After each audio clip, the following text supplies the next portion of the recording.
To jama'a muna fata alheri, muna muku fata alheri mutane waɗanda suke can Nijar kuma yawa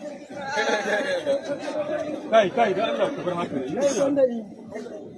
Kuna ina ku. To salamu alaikum. Jama'a muna ma kowa fata alheri.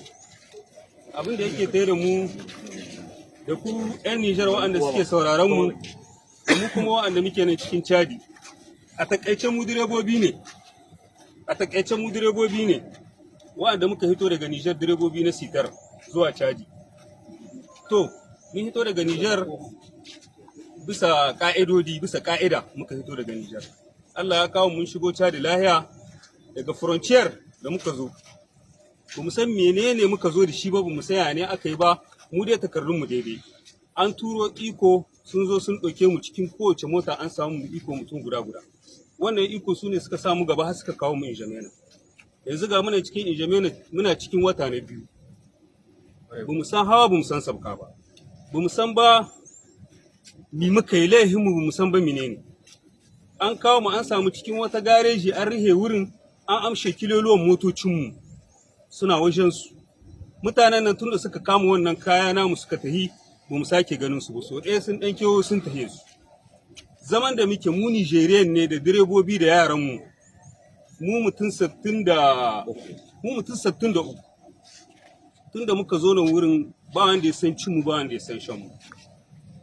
To bayan shi inda muke ga sabro babu makewayi a wulakance muke zamani mu kuma abin ya sha mu kai.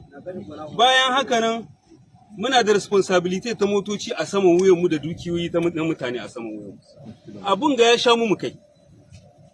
Mun rasa mahita, mun rasa inda zan mu kama. Inda muka je ba a saurare mu ba. Mu bi hanyar sandika ta nan ba a kula mu ba. Ba mu san bukakan da zamu yi. To mu yanzu gaskiya kukanmu ne muke kaiwa. Ga wagga hukuma ta yanzu ta CNSP. Bisa wanga abu wanda yaunin ga ya rataya a wuyan shi. Wanga abu mu mun rataya mishi, mu talakawa ne na Nijar.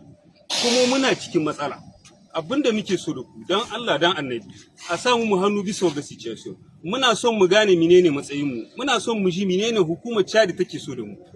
Mu dai dukiya ce muka zo da ita. Mun zo da alheri a cikin gari amma mun ga kamar mun zo da sharri. Mu bamu sani muka yi ba.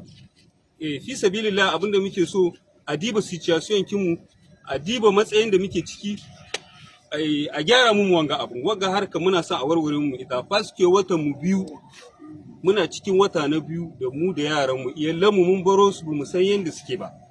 Ga mu nan zamana a walakance. Wassalamu alaikum wa rahmatullahi. Mun gode.